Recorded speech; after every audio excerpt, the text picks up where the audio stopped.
नमोस्तु आचार्य श्री। सुषमा हॉस्पिटल कर्नाटक से पूछ रही हैं कि जो अकाल मरण होता है जिससे आयु कम हो जाती है, क्या वो भी कर्म के कारण होता है? अकाल मरण हो ऐसा भी कर्म बांधते हैं क्या? कृपया समाधान करें। मनुष्य और त्रियंश पर्याय में अकाल मरण संभव है और ये निश्चित ही इसमें हमारी आयु कर्म जो है वो कम होती है।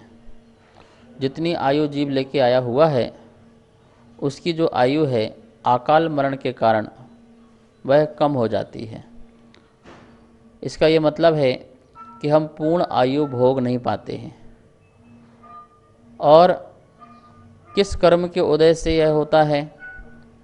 तो निश्चित ही हमारे आयु कर्म का में अंतराय कर्म का उदय आता है, जिसके कारण यह विघ्न बाधा पहुंचती है। जिन जीवों ने संकल्प पूर्वक किसी जीव को मारा है, मरवाया है या मरते हुए जीव की अनुमोदना की है। देखिए, हम लोग या तो स्वयं संकल्प पूर्वक जीवों को मारते हैं, हम घरों में ऑल आउट लगाते हैं, दवाई का छिड़काव करते हैं। ये सब क्या है? हम संकल्प पूर्वक जीवों को मार ही तो रहे हैं। एक होता है कि हम अपनी व्यवस्था इतनी बढ़िया रखें कि जीव की उत्पत्ति ही ना हो, और एक यह है कि जीवों की उत्पत्ति हो चुकी है तो मारने के हम तरह तरह के उपाय सोचते हैं। तो यह संकल्प ही हिंसा में आ जाता है।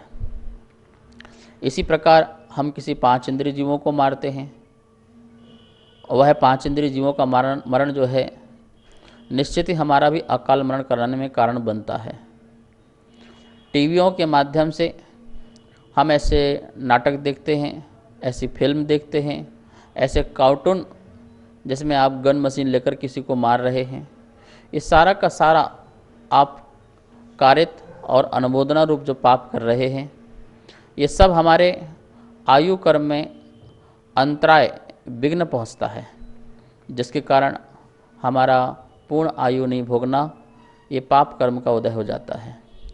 अतः कभी भी संकल्पी हिंसा न करें, और संकल्पी जहाँ हिंसा हो रही है वहाँ पर हमारी अनुमोदना ना ही कारित हो और ना ही कृत हो, जिससे हमारा अकाल मरण कभी संभव नहीं होगा। देव और नारकी जीवों का अकाल मरण नहीं होता है, लेकिन मनुष्य और त्रिंश पर्याय में अकाल मरण होता है, और ये भी कर्म के उदय में ही होता है। हमने पहले किसी को मारा होगा, इसलिए आज हमारा भी मरण हुआ किसी एक्सीडेंट से, किसी या विष खाने आदि से, या किसी भी प्रकार से निमित्त मिला हमारे से परिणाम आए मरने के, खुदकुशी करने के। इस सभी की सभी हमारे अकाल मरण कर्म के उदय से ही होते हैं। नमोस्तु आचार्य श्री। विनीता जैन देहरादून से पूछ रही हैं कि जब मंदिर में अभिषेक या शांति धारा होती है तो सबसे पहले गंधोदक लेने की महिमा क्या होती है? कुछ विशेष होती है क्या? कई बार महिलाएं सबसे पहले गंधोदक खुद लेना चाहती हैं, बाद में लेने से कुछ महिमा कम हो जाती है क्या? कृपया समाधान करें। शास्त्रों में गंधोदक की महिमा बहुत आई हुई है। गंध उदक, उदक मतलब होता है जल और गंध मतलब सुगंधित। भगवान के स्पर्श होने से वह जो जल है वह सुगंधित हो गया। मंत्रों से सहित होने के कारण वह जल हमारे लिए पवित्र और पावन हो गया, और उस गंधोदक को मस्तक में लगाना, दृष्टि में लगाना और ऊर्ध्व भाग में लगाना। दृष्टि में हमारा सम्यक दर्शन अर्थात श्रद्धा शुद्ध हो, मस्तक में लगाना हमारा ज्ञान शुद्ध हो, और मस्तक ऊपरी में लगाना ब्रह्म स्थान में हमारा चारित्र शुद्ध हो। और प्रसंगवश यदि कहीं बीमार हैं, कहीं दर्द है तो वहाँ भी लगा सकते हैं भक्ति वशात, जैसे सती अंजना आदि ने सबके तन पर गंधोदक छिड़का था। प्रथम लेना, द्वितीय लेना, तृतीय लेना, ये सब अपनी भक्ति के ऊपर होता है। जैसे ही भगवान का अभिषेक हुआ, शांति धारा हुई, हम लोग गंधोदक लें और उसे लगाएं। वहाँ पर पुजारीगण लोग हैं, अभिषेक होते ही सबको गंधोदक दे दें। किसी को बच्चों को छोड़ने स्कूल जाना है, किसी को ऑफिस जाना है, वो मंदिर सुबह सुबह दर्शन करने आया हुआ है, उसे गंधोदक ना मिले, ये बहुत बड़ा हमारा पाप कर्म का उदय है।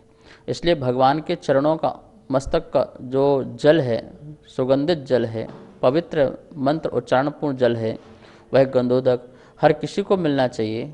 आप साइड से निकाल करके उसे दे सकते हैं।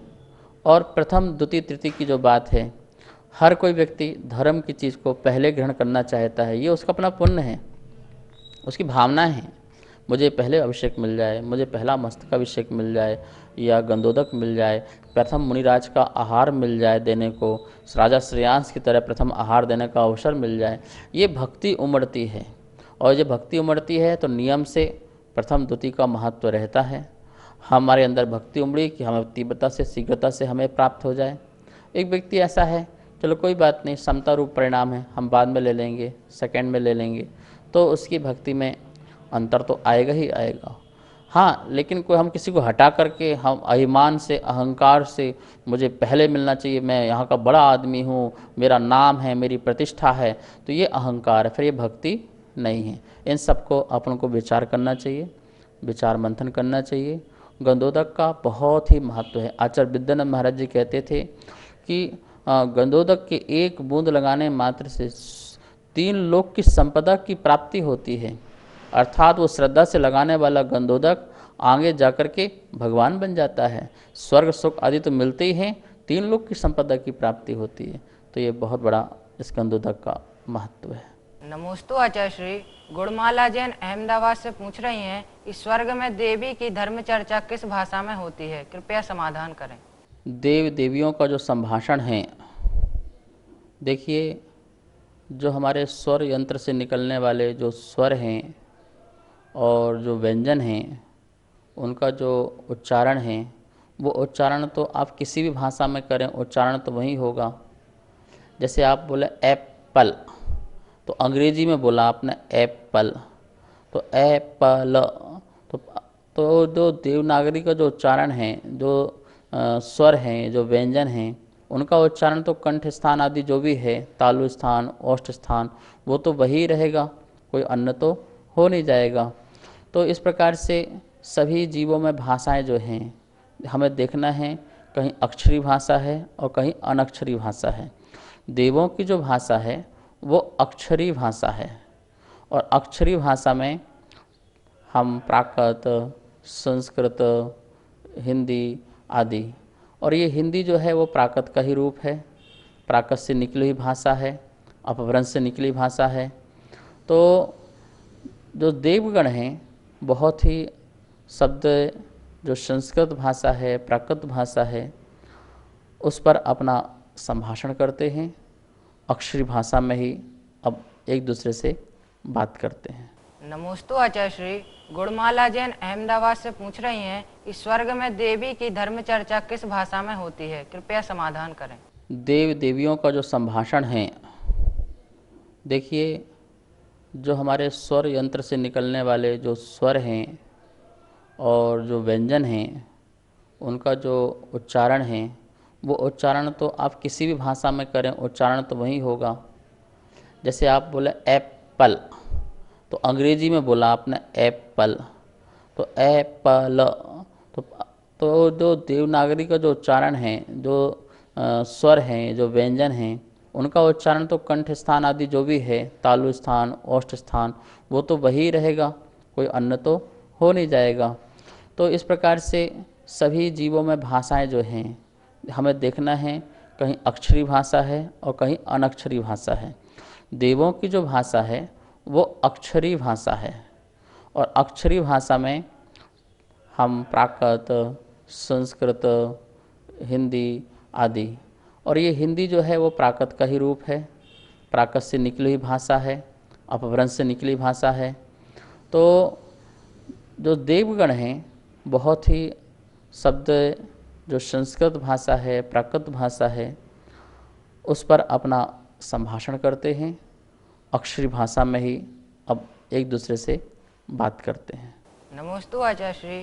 पूजा जैन पहाड़ी धीरज से पूछ रही हैं कि हमारा पढ़ाई में मन नहीं लगता है, तो इसके लिए क्या किया जाए, कृपया समाधान करें। जो पढ़ाई है उसको करने के पहले नमोकार मंत्र का उच्चारण करें, ओम की ध्वनि करें, श्वासोच्छ्वास गहरा गहरा लें और अपनी मन की चंचलता को दूर करें। उबासी है, आलसपना है, जब हमारे शरीर में प्रॉपर ऑक्सीजन नहीं जाती है तो हमारे मन में आलसपन प्रकट होता है। तो इसके लिए आप थोड़ा सा श्वासोच्छ्वास गहरा सांस लें, बाहर लें, अंदर ले जाएं और ओम का चैंटिंग करें, ओम का उच्चारण करें, अरहम का उच्चारण करें और इसके बाद सरस्वती का आप जाप की आराधना करें। ओम ह्रीम श्रीम वद बाग वादिनी सरस्वत्यै नमः। इस प्रकार से इसका आराधना करें, पढ़ाई में मन लगेगा। रुचिकर बनाओ, अपना जीवन का लक्ष्य याद रखोगे तो पढ़ाई में मन लगेगा, लक्ष्य याद नहीं रखोगे तो पढ़ाई में मन नहीं लगेगा। लक्ष्य आपका क्या है, आपने क्या लक्ष्य निश्चित किया है जीवन का, तो फिर हमारा मन लगता है अध्ययन में, पढ़ाई में। आप पुस्तक को अपना दोस्त बनाओ और उसमें आप एक भावना रखो कि जो पढ़ाई है, ये नॉलेज है, मेरे लिए बहुत हितकर है। नॉलेज से, ज्ञान से बहुत शांति मिलती है, ऐसा अपने को बी पॉजिटिव करो। अपने आत्मा को बार बार संबोधन करो, मन को संबोधन करो और फिर देखना आपको अध्ययन लिखाई पढ़ाई में मन लगेगा। बिस्तर में बैठे बैठे पढ़ना, लेटे लेटे पढ़ना, ये सब आलसपना है, इससे पढ़ाई में मन नहीं लगेगा। टीवी देखते हुए, मोबाइल सुनते हुए और ईयरफोन लगा करके गाने सुनते हुए, इन सब से पढ़ाई नहीं होती है। अपना स्टडी रूम बिल्कुल अच्छा बनाओ, वहाँ व्यवस्थित सामान होना चाहिए, सुरक्षित सामान होना चाहिए, गंदगी नहीं होना चाहिए। पढ़ाई का स्थान का वातावरण बहुत सुंदर रखो और अच्छे से आसन लगा के बैठ करके पढ़ो, पढ़ाई में बहुत अच्छा मन लगेगा। जय जिनेंद्र। यदि आप सभी की कोई भी जिज्ञासाएं आगम संबंधित हैं, जैन धर्म से संबंधित हैं, तो कृपया नीचे चल रहे नंबर पर आप व्हाट्सएप के माध्यम से हमारे पास भेज सकते हैं, जिसका समाधान आगम के अनुकूल आचार्य श्री के श्रीमुख से किया जाएगा। एवं तत्वार्थ सूत्र की पुस्तक जो आपने देखी है, उसमें पुण्यार्जक बनने के लिए या इस कार्यक्रम के पुण्यार्जक बनने के लिए भी नीचे दिए गए नंबर पर आप संपर्क कर सकते हैं। यदि आपको पुस्तक प्राप्त करनी है तो उसके लिए भी आप व्हाट्सएप के माध्यम से हमसे संपर्क करके आप पुस्तक को यहाँ से प्राप्त कर सकते हैं। पुस्तक आपके पास कोरियर के माध्यम से भेज दी जाएगी।